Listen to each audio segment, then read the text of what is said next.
Last video, we explored how JavaScriptCore, the JavaScript engine from WebKit, stores objects and values in memory. Now in this video, I want to learn a bit more about the JIT, the just-in-time compiler. This series on browser exploitation is supported by SSD Secure Disclosure. Check out the description for more information.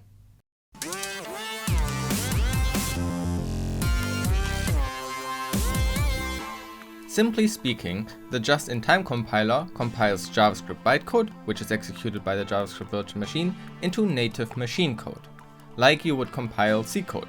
But there is a bit more fanciness when it comes to JIT in JavaScript core. So how can we learn about it? I got another tip from Linus to check out some official WebKit resources like this article on the WebKit blog, JavaScriptCore CSI, a crash site investigation story.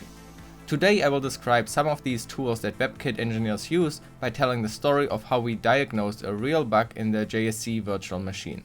So this is a blog intended for people that would like to contribute to WebKit, and the author shares a lot of very valuable insight into how to debug a crash in order to find the root cause.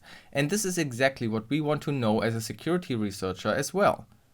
For example, it describes how to create an address sanitizer build of WebKit in order to catch possible heap overflows or use after free issues that for normal programs often don't crash right away.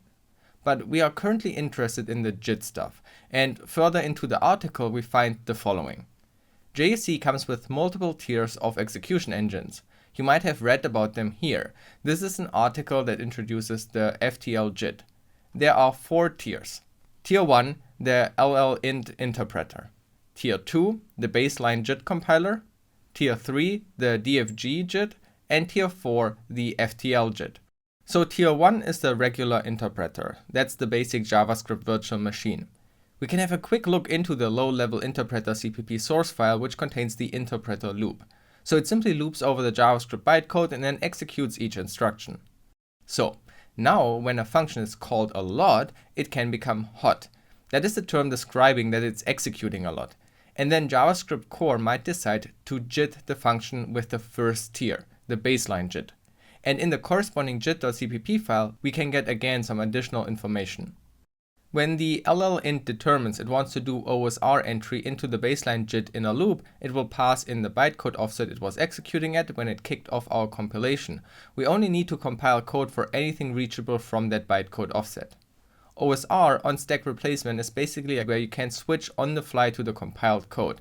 It's still very compatible, so to say, with the bytecode, as there hasn't been any optimization yet. From the introducing the WebKit FTL JIT, we can also read, the first execution of any function always starts in the interpreter tier. As soon as any statement in the function executes more than 100 times, or the function is called more than 6 times, whichever comes first, execution is diverted into code compiled by the baseline JIT. This eliminates some of the interpreter's overhead, but lacks any serious compiler optimization.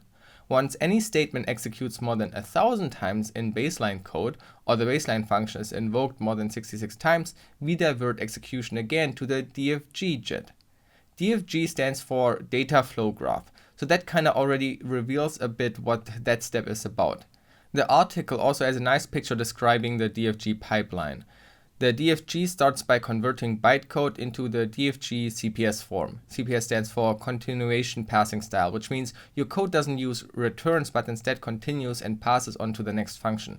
If you have ever done some Node.js Express development, I think you can imagine it like the next function. So this form reveals data flow relationships between variables and temporaries. Then profiling information is used to infer guesses about types, and those guesses are used to insert a minimal set of type checks. Traditional compiler optimization follow.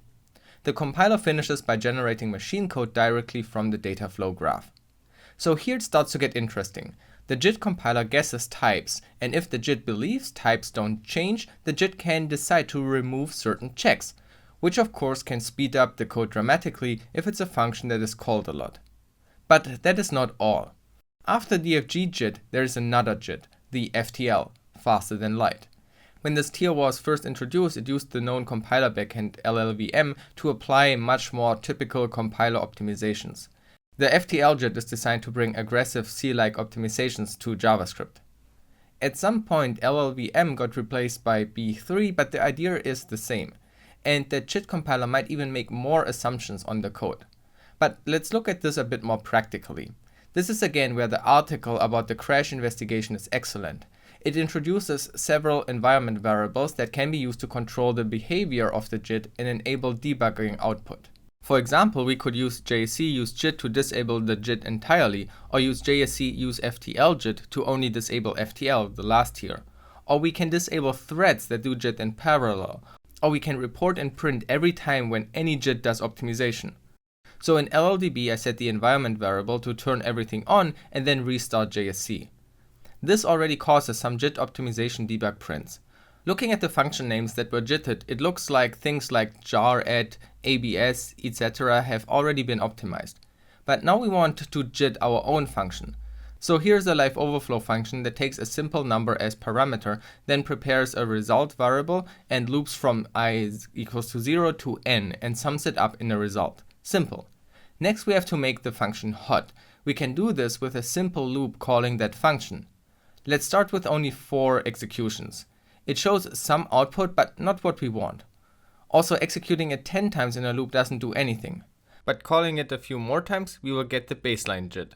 Here is a compiled assembly code equivalent of the JavaScript function. Let's try to trigger an even more aggressive JIT. Let's increase the loop. And boom, DFG JIT. And now let's go totally crazy. Adjust the loop, FTL JIT, boom. There's also so much more output, but to be honest, no clue what that all means. But the important part is just that we have learned about various debugging methods and tricks to dig deeper. Now you know a bit more about the JIT compilers. From last video, you also know how JavaScript objects, arrays, and values are represented in memory. Now consider the following idea. If the JIT compiler guesses and assumes types in the code, and removes checks and, for example, just simply moves from a certain memory offset, could that be abused? Just hypothetically, let's say JITted code expects a JavaScript array with doubles and directly acts on these values. The JIT compiler then optimizes all the checks away, but then you find a way to replace one entry of the array with an object. Now an object would be placed as a pointer into that array. So if JITted code has no checks and, for example, returns the first entry of this array, it would return that pointer as a double, right? That would be pretty bad. And that's actually one of the typical browser vulnerability patterns, and we will see that in action soon. But how does the JIT try to prevent things like this from happening? Well, it turns out that the developers try to model every function that has an effect on the assumptions of the JIT compiler. So if there is anything that could change the layout of that array, for example, when an object is placed into a double array, then such a function should be marked dangerous. Let me read you a quick excerpt from this CDI article about inverting your assumptions, a guide to JIT comparisons. Here they write, the way to state that an operation is potentially dangerous to prevent later optimizations is to call a function called clobberWorld, which, among other things, will break all assumptions about the types of all arrays within the graph. So the JavaScript engine tries to mark everything that could have potential side effects by calling clobberWorld. Side effects could be things like we just thought about, like changing the type of a value, and something else didn't expect that change.